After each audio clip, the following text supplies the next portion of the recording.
I never thought debt could smell like cigars and crushed velvet.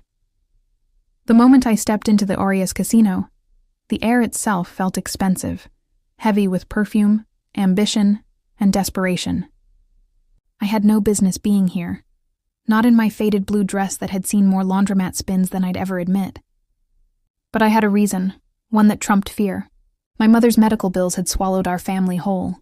The last thing I had left was courage, and I planned to spend it here. Miss Hart? The voice belonged to a woman with perfect posture and eyes that didn't blink often. Mr. Moretti will see you now. Mr. Moretti. The name was legend in this city. 44 years old, the owner of the most exclusive casino on the West Coast, and a man whispered about in tones of awe and warning. I'd seen his face once in a magazine. Black suit, loosened tie, a smile that didn't reach his eyes. They said he could read a person like a deck of cards, and that he never lost. I followed the assistant down a hallway lined with black marble, clutching the envelope in my hand. Inside were documents proving what I came for, a debt my late father had left behind. The Aureus claimed he owed them $200,000, but I knew he didn't. He'd been tricked, blackmailed, coerced. I came to prove it and clear his name. The office doors opened silently. He stood by the window, tall, broad-shouldered, dark hair flecked with silver at the temples. The city glittered beneath him, but he didn't turn right away. When he finally did, I forgot how to breathe. "Miss Hart," he said, his voice smooth, low, with a trace of something rough beneath. "You came to settle your father's debt?" I nodded. "I came to dispute it." He smiled then. Not kind, not cruel, just curious. "Everyone disputes what they owe, Miss Hart. Sit." I sat, my palms damp against the leather chair. My father wasn't a gambler. He didn't belong in a place like this. Someone forged his signature on those contracts. "People forge signatures," he said, leaning back. "But debts remain. Someone pays them. That's why I'm here, to prove it wasn't his." He studied me then, like a man assessing the odds before placing a bet. "You look like him," he said. "Same eyes." I swallowed hard. "Then you'll know he wasn't capable of something like this." He rose and circled his desk, moving closer until I could smell the faint trace of sandalwood and bourbon. "Let's say I believe you," he said. "Then who owes me $200,000? I held out the envelope. "These files?" He didn't take them. "You?" he asked softly. The word hung between us like static. I met his gaze, my pulse thrumming. "I'm not here to offer payment. Only the truth." He tilted his head, and for the first time, his voice dropped to something almost tender. "Truth doesn't keep my lights on, Miss Hart." The assistant reappeared, whispering something in his ear. He waved her away without looking. His attention was fixed entirely on me. "Tell me something," he said. "What would you do if you couldn't prove your father's innocence?" "I'd find another way," I said. "I always do." He smiled, slow, assessing, dangerous. "Good. I like persistence." Something shifted in that moment. I could feel it, an invisible thread tightening between us. He looked at me not like an adversary, but like a puzzle he intended to solve. Then he said the words that would change everything. "Until you do," he murmured. "You'll work here. The Aureus doesn't let debts linger." My breath caught. "What? You said you'd find another way." "Consider this. Another way. I'm not—" I started, but he cut me off with a raised hand. "Not what? A dealer? A hostess? A woman who thinks she's above this world?" His eyes softened then, contradicting the sharpness of his tone. "I don't mean to humiliate you. I mean to help you understand how debts are paid. Sometimes in money, sometimes in trust. I don't trust you," I said quietly. He smiled faintly. "Then it'll be an interesting arrangement." He turned away, as if dismissing me. "You start tomorrow. My assistant will show you to your quarters." I didn't agree. "You did when you walked through my door," he said, without turning. I stood there, trembling. Everything inside me screamed to leave, but another voice, quieter, steadier, whispered, "Stay." Because if I left now, my father's name would remain tarnished, and because, deep down, something about this man's loneliness mirrored my own. When I finally stepped out of his office, My reflection caught in the mirrored walls of the corridor. I looked like someone else, a girl standing at the edge of a world built on risk and desire, holding her breath as the dice began to roll. That night, I was given a small suite overlooking the casino floor. I couldn't sleep. I kept thinking about his eyes, how they seemed to search for something even as they hid everything else. I wondered what it cost a man to build an empire like this, and what it had taken from him in return. But I knew one thing for certain. I had entered his world to pay off a debt. And somehow I already owed him more than I understood. Working at the Aureus was like living inside a heartbeat, loud, relentless, and impossible to ignore. By day, the casino glimmered with mirrored calm. By night, it roared to life, music, laughter, money spilling like water. I learned quickly that it wasn't a place built for innocence, but I adapted. I had to. My job was simple. Assist in the VIP lounge, serve drinks, manage guest requests. I wore the uniform, a sleek black dress that felt like armor, and tried to forget that my employer watched everything, because Luca Moretti always watched. Sometimes, I'd feel it, the heat of his gaze when I passed through the floor, his voice cutting through the din as he gave quiet orders, his eyes narrowing slightly when someone lingered too close to me. He never touched me, never crossed a line, but the space between us pulsed with unspoken awareness. Weeks slipped by in a blur of lights and exhaustion. I learned to read people, the gamblers who smiled too wide, the women who leaned too close, the guards who never blinked. And slowly, I began to see Luca differently. He wasn't just a man who owned a casino. He was a man holding it together with his bare hands. Sometimes, late at night, I'd see him alone in the glass office above the gaming floor, the city lights painting his silhouette in gold and shadow. He'd loosen his tie, rub his temple, and stare at nothing, like the ghosts of his past were waiting just outside the window. One evening, I brought him the ledger reports as requested. His office door was slightly open, and I hesitated, hearing the tail end of a phone call. "I don't care what he wants," he said sharply. "We're not doing it his way. I'm done owing anyone anything." He slammed the receiver down. When he looked up and saw me, something in his expression softened. "You could knock, you know." "You said urgent," I said quietly, setting the reports down. "I thought you meant now." He leaned back in his chair, studying me. "You're not afraid of me," I blinked. "Should I be?" His mouth twitched. "Everyone else seems to think so." "I've seen worse things than a man with a temper." "Like what?" "The world when it forgets to be kind," I said, and his gaze sharpened. He rose then, walking around the desk until he stood just a few feet away. "Your father taught you to fight for what's right," he said softly. "How do you know that?" I knew him. Not well, but enough. He played once years ago. He didn't lose because of the cards. He lost because he trusted the wrong man. I felt my chest tighten. "So you believe me now?" "I believe," he said carefully, "that the world took advantage of him. And I believe you're here because you're afraid it'll do the same to you." The words hit deeper than I expected. For a long moment, neither of us moved. Then he exhaled, the tension easing from his shoulders. "Go," he murmured. "Before I start saying things I shouldn't." "Like what?" He looked at me then, really looked, and something unguarded flickered across his face. "Like how you've become the only quiet thing in this place." I left with my heart pounding too fast to be safe. From that night on, something changed. He wasn't just my employer anymore. He'd find excuses to talk to me, ask how I was handling the hours, if anyone had bothered me, if I'd eaten. Little things. But each time, the air between us thickened until I could barely think straight. And I started to see the cracks in his armor. He didn't drink much, didn't gamble, didn't smile for real.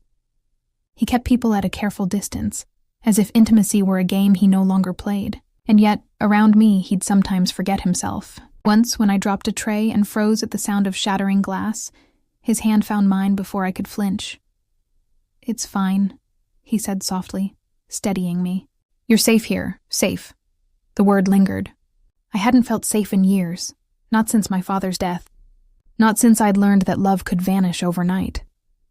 Later that week, a storm rolled across the coast, trapping the staff inside the casino overnight. The lights flickered once, and I found myself in the empty lounge with him, the thunder distant beyond the glass. He was sitting by the window, jacket off, shirt sleeves rolled to his forearms. His hair was slightly mussed, and for the first time, he looked almost humanly tired. "Couldn't sleep?" he asked, noticing me hover by the door. "I'm not used to quiet," I admitted. He gestured to the chair across from him. "Join me. I'll try not to terrify you." I sat, curling my legs beneath me. "You don't terrify me, Mr. Moretti," he raised a brow. "Then you're either brave or foolish. Maybe both." He smiled faintly. "Call me Luca." Something warm bloomed in my chest at the sound of it. Too intimate, too dangerous. We talked for hours. About everything and nothing. About how he'd built Aureus from a failing property. About the mentor who betrayed him. About how trust, once lost, felt like glass you could never piece together. "You sound lonely," I said softly. He looked at me then, eyes shadowed. "Lonely is safer. Safer isn't always living." He laughed, low and quiet. "You really don't belong in this place, do you?" "I thought so too," I said. "But maybe I needed to see the world for what it is before I decide who I want to be." He studied me like I'd said something that hurt him. Then, before I could move, he reached out. Slowly, like a man testing fragile glass, and brushed a loose strand of hair from my face. My breath caught. He didn't move closer. Didn't press. His fingers just lingered for a second, then fell away. "You should get some rest," he said roughly. I nodded, though my heart wasn't ready to obey. "Good night, Luca." "Good night, Miss Hart." The next morning, everything felt different. Every glance, every word held an undercurrent we couldn't name. He began trusting me with more responsibility, overseeing accounts, managing client files. He said I was the only one he could rely on, but with trust came danger. One evening, I overheard two men in the corridor talking in low voices about the deal Luca refused to make. Something about a rival investor, something about pressure. I didn't understand, but I knew he was being threatened. When I told him what I heard, he didn't look surprised, just weary. "There's a price for power, Miss Hart. Always. And you're just going to let them threaten you?" I asked, heat rising in my chest. He looked at me for a long time, then said quietly, "You care?" "Of course I care," I blurted, then froze. He smiled faintly, sadness tugging at the corners of his mouth. "That's dangerous, you know." Before I could reply, he stepped closer. Close enough that I could feel the warmth of him, see the tired lines near his eyes. His voice dropped to a whisper, "And yet, I can't seem to stop caring either." He lifted his hand as if to touch my cheek but stopped halfway, fingers curling back. "If I start this," he said softly, "I won't stop." My heart hammered, but I found my voice. "Then maybe you shouldn't start it. Not until you're ready to mean it." He stared at me, something breaking open in his expression. Then, with visible restraint, he turned away. That night, I cried quietly in my room without really knowing why. Maybe because I wanted him to mean it. Maybe because I was terrified he already did. And somewhere between the longing and the fear, I realized the truth. I hadn't just come here to pay a debt. I'd come here to meet the man who might change the meaning of love for me forever. The night the truth came out, the casino was quieter than usual. Too quiet. Something in the air told me trouble was coming before it arrived. Staff whispered in corners, security radios crackled with static, and Luca hadn't been seen since early morning. I tried to focus on my tasks, but dread coiled in my stomach like a warning. When I finally found him, he was standing in the empty VIP lounge, staring out at the city lights that shimmered like false hope. His jacket was off, tie loosened, sleeves rolled, but this time he didn't look composed. He looked haunted. "Luca?" I asked softly. "What happened?" He didn't turn right away. "You were right about the men you overheard. They weren't just investors, they're extortionists. The same ones who forged your father's debt years ago. My blood ran cold. Then you knew? I suspected, he said, his voice low. But I didn't want to believe it. The man behind it was once like family to me. I stepped closer. Then we go to the police. He turned sharply, eyes flashing. You think they don't already own half of them? I've played this game too long to pretend it's fair. So what will you do? I asked, my voice trembling. He looked at me then, really looked. And in that moment I saw the truth. The weariness, the guilt, the years of trying to fix what power had broken. I'll end it, he said, but it'll cost me everything I built. Then let it, I whispered. None of this was ever real if it was built on fear. For a long moment, silence hung between us. Then he said, almost to himself, You sound like him, your father. He said something similar once. That love without truth is just control in disguise. He stepped forward then, his voice rough. He was trying to protect you, Elena. He came to me before he died. He begged me to clear his name, said he'd been tricked into signing documents he didn't understand. I tried, but by the time I had proof, it was too late. I blinked, tears stinging my eyes. You knew my father? He nodded, briefly. And I failed him. That's why I couldn't let you walk away. Not because of what you owed, but because of what I owed. Something inside me cracked open at that. I took a step closer, my voice trembling. You could have told me. I didn't know how. Every time I looked at you, I saw what I'd failed to save. Then look again, I whispered, because I'm not the girl who needs saving. His jaw tightened, his eyes burning into mine. No, he said hoarsely. You're the woman who might save me. Before I could speak, a commotion erupted in the hallway. Raised voices, the thud of footsteps. Luca's head snapped toward the sound. Stay here, he ordered. But I followed. 2 men in tailored suits stood near the private entrance, one holding a briefcase, the other smirking like a man who thought he'd already won. You're late. Moretti, the older one sneered. I assume you've reconsidered our offer.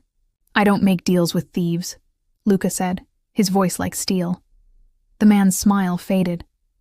Careful. You've got too much to lose, Luca's gaze flicked to me. Not anymore.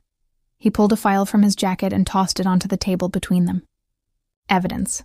Wire transfers, falsified debts, off-the-books accounts, all linked to your shell company. Copies have already been sent to every major outlet. The man's face darkened. You'll regret this. Maybe, Luca said. But at least I'll regret it as a free man.